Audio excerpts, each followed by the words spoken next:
The daring escape of Valentin Zosimov, a Soviet pilot's quest for freedom. Hey everyone, hit that subscribe button and drop your thoughts in the comments below. Let's dive into this incredible story and unpack what it means for freedom and courage. Share your take. Did this pilot make the right call or not? It's the 1970s, the height of the Cold War. The Soviet Union is a fortress of control, where every move is watched. Every dream is weighed against the state's iron grip. The Iron Curtain isn't just a metaphor, it's a reality that keeps people locked in, both physically and mentally. But for some, the hunger for freedom burns brighter than fear. One such man was Valentin Zosimov, a young Soviet pilot whose bold escape to Iran in September 1976 shook the world. His story isn't just about a single act of courage, it's a window into the human spirit, the cost of chasing dreams, and the brutal realities of a world divided by politics. Zosimov's tale begins in the shadow of another sensational escape. Just weeks earlier, Soviet fighter pilot Viktor Belenko stole a top-secret MiG-25 jet and flew it to Japan, handing over military secrets to the Americans. The New York Times dubbed September 1976 the month of defection from the USSR. Belenko's escape was a headline-grabbing triumph, but Zosimov's story? It's a gut-wrenching saga of hope, betrayal, and resilience that deserves to be told. In this deep dive, we'll explore what drove Zosimov to risk everything, the fallout for him and his family, and the bigger picture of a world caught in a geopolitical tug-of-war. I'll weave in my thoughts, some economic context, and historical insights to give you a fuller sense of why this happened and what it means today. This isn't just history, it's a story that resonates with anyone who's ever fought for something bigger than themselves. So, grab a coffee, settle in, and let's unravel this epic tale. And don't forget to leave your comments at the end. I want to hear what you think. Valentin Zosimov grew up in a Soviet Union where pilots were rock stars. Fighter pilots, especially, were the embodiment of national pride, heroes who soared through the skies, defending the motherland. For Zosimov, flying wasn't just a job, it was a calling. Inspired by his grandfather, a decorated military artilleryman, Valentin dreamed of serving his country in the air. He poured his heart into military flight school, mastering the skills needed to pilot cutting-edge jets. When he graduated, earning the rank of lieutenant, he was ready to take on the world. But the Soviet system had other plans. Instead of assigning him to a fighter jet squadron, the military discharged him, making him a reserve lieutenant. It was a crushing blow. Instead of roaring through the skies in a sleek jet, Zosimov found himself behind the controls of an outdated anti-biplane, a clunky, slow-crop duster used for civilian tasks like ferrying passengers or cargo across rural routes. For a young man with big dreams, this was a slap in the face. He felt cheated, his talents wasted by a system that didn't care about his ambitions. Things got worse. During a flight to Lviv, the anti he was co-piloting clipped some power lines. It wasn't his fault, he was the second pilot, but the incident cost him dearly. He was demoted, stripped of what little status he had left. Zosimov's world was crumbling. His dreams of glory were grounded, replaced by the monotony of civilian aviation and the weight of a system that seemed to crush individuality. The year 1976 was a turning point. Viktor Belenko's defection sent shockwaves through the Soviet Union and the world. Flying a state-of-the-art MiG-25 to Japan, he not only embarrassed the USSR, but also handed the West a treasure trove of military secrets. For many Soviets, Belenko's escape was a wake-up call. If he could break free, maybe they could too. The New York Times called it a month of defection, and for Zosimov, it was a spark that ignited his own desire for freedom. Unlike Belenko, Zosimov didn't have a high-tech jet or classified intel to offer. He was just a civilian pilot flying an old biplane. But his frustration with life in the USSR was boiling over. He openly told his family he wanted out. He didn't want to live in a country that stifled his dreams. He dreamed of a new life, one where he could be free, and he hoped to bring his wife and son to join him someday. To Americans today, the idea of escaping a country might seem like something out of a movie. But in the Soviet Union, leaving was nearly impossible. The government controlled every aspect of life: your job, your home, even your thoughts. For Zosimov, staying meant accepting a life of disappointment. Leaving meant risking everything. Inspired by Valentin's success, he decided to take that risk. In September 1976, Zosimov saw his chance. He was scheduled for a routine flight on his An-2, hopping between small towns in Soviet Azerbaijan, Zabrat to Ajikabul to Pushkino to Prishab to Lankaran. It was a typical day, with no one suspecting the plan brewing in his mind. When he reached Pushkino and dropped off his passengers, Zosimov made a fateful decision. Instead of continuing the route, he turned his plane south, toward Iran. Flying low over the Caspian Sea to avoid Soviet air defenses, Zosimov pushed the old biplane to its limits.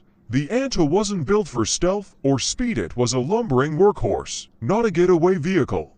But Zosimov's skill and determination carried him across the border. He landed in a cornfield near the Iranian city of Akhara, his heart pounding with hope. He expected border guards or officials to rush to his side, ready to grant him asylum as a hero of freedom. Instead, he waited and waited.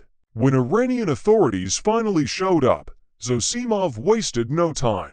He requested political asylum, believing he'd made it to the free world. But freedom, as he'd soon learn, wasn't that simple. Zosimov's escape landed him in the middle of a high-stakes international drama. Iran in 1976 was ruled by Shah Mohammad Reza Pahlavi, a leader balancing modernization with authoritarian control. The country had recently signed trade deals with the Soviet Union, a powerful neighbor and key partner. The USSR supplied weapons and economic aid, and Iran wasn't eager to jeopardize those ties. When Zosimov landed, the Soviets didn't hesitate. They demanded his return, calling him a deserter and a criminal. They hinted at severe consequences: arming Iranian rebels, stirring unrest along the long Soviet-Iranian border. One Soviet diplomat reportedly told the Shah that the border was so vast, it'd be easy for partisans to slip through. It was a thinly veiled threat, and the Shah knew it. Meanwhile, Zosimov waited in Iran, his fate hanging in the balance. He was given civilian clothes to replace his pilot's uniform, and a guarded apartment more for show than protection. On the global stage, voices rose in his defense.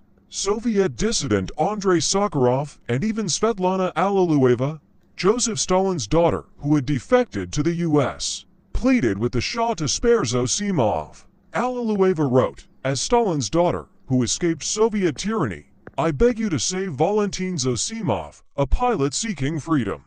But geopolitics trumped compassion. The Shah, prioritizing his country's stability and trade with the USSR, made his choice. After just 1 month in Iran, Zosimov's dream of freedom was about to be shattered.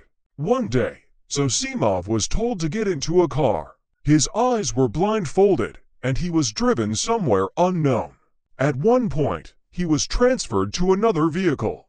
Then, he heard a sneeze, followed by someone speaking Russian, complaining about a cold. That's when the truth hit him: he was being handed back to the Soviets. Despite international outcry, the Shah caved to Soviet pressure. Zosimov was sent back to the USSR in November 1976. Human rights advocates argued he was a political refugee facing certain punishment, possibly execution. But the Shah's decision was final, driven by trade deals and fear of Soviet retaliation. Back in the Soviet Union, Zosimov faced a grim fate. He was taken to Baku, where he stood trial in the Supreme Court of the Azerbaijan SSR, held in a building named after KGB founder Felix Dzerzhinsky. The trial was overseen by the KGB, ensuring there'd be no leniency. Charged with stealing an Aeroflot plane, Zosimov was sentenced to 12 years in a notorious labor camp, Perm 36, a place reserved for political prisoners. The punishment didn't stop with him. His brother, a school principal in Moscow, was fired, a common Soviet tactic to shame and isolate the families of traitors. Zosimov's escape had ripple effects, showing how far the state would go to crush dissent. Zosimov served his full sentence, walking free on October 23, 1985. The world he returned to was unrecognizable. The Soviet Union was in the midst of perestroika, Mikhail Gorbachev's reforms that loosened the state's grip. The Iron Curtain was weakening, and soon, people could leave the USSR without risking their lives. For Zosimov, this was a bitter irony. He'd sacrificed 10 years of his life for a dream that was now within reach for others. After his release, he worked as a gas equipment mechanic in Baku before moving to Moscow, where he took a job in a boiler room. The skies were closed to him forever. His dreams of flying, of serving his country, were replaced by a quiet, unremarkable life. According to his son, Zosimov never regretted his attempt to escape. He believed in what he did, even if it cost him dearly. That resilience is what makes his story so powerful. To understand Zosimov's story, let's zoom out and look at the world he lived in. In 1976, the Soviet economy was struggling. Despite propaganda painting the USSR as a workers' paradise, shortages of food, clothing, and consumer goods were common. According to the World Bank, the Soviet GDP per capita was about $2,000 adjusted for today, compared to $7,000 in the US. Life in the USSR was marked by long lines, limited choices, and a sense that the system cared more about control than people's well-being. The Cold War added another layer. The USSR and the US were locked in a global struggle for dominance. Belenko's defection was a major embarrassment, and the Soviets couldn't afford another. Zosimov's case became a matter of principle not because he had secrets, but because letting him go would signal weakness. The USSR needed to show that no one could escape without consequences. Iran, meanwhile, was riding an oil boom. The International Monetary Fund estimated that oil accounted for over half of Iran's GDP in the 1970s. This wealth gave the Shah confidence to modernize, but it also made him dependent on foreign partners like the USSR. The Soviets leveraged this, using threats and diplomacy to ensure Zosimov's return. Zosimov's story is a reminder of the cost of freedom. He wasn't a spy or a criminal in the usual sense. He was a man who wanted a better life. His escape wasn't about betraying his country, but about reclaiming his future. Yet the Soviet system, obsessed with control, made an example of him. His story shows how far a government will go to maintain power, even at the expense of a single life. It also highlights the resilience of the human spirit. Zosimov knew the risks, but flew anyway. His courage, even in failure, is inspiring. It's a call to reflect on what freedom means to us today, whether it's the ability to speak our minds, pursue our dreams, or simply live without fear. In 2025, the world looks different. The Soviet Union is gone, and borders are more open than ever. But Zosimov's story still resonates. Across the globe, people still flee oppressive regimes, risking everything for a chance at freedom. Think of places like North Korea or certain Middle Eastern countries where dissent can mean imprisonment or worse. Economically, freedom matters too. Studies from the Cato Institute show that countries with high levels of personal and economic freedom like Canada or Switzerland boast GDPs per capita above $20,000. In contrast, restrictive regimes like North Korea limp along at $1,000 per person. Freedom isn't just a moral issue, it's a driver of prosperity. Valentin Zosimov's story is a testament to the power of dreams and the price of chasing them. It's a reminder to cherish the freedoms we have and to fight for those who don't have them. Let's honor his courage by staying curious, asking questions, and standing up for what's right. Subscribe to our channel for more stories like this. Drop a comment below. What do you think of Zosimov's choice? Was he a hero, a dreamer, or something else? Share your thoughts, and let's keep this conversation going.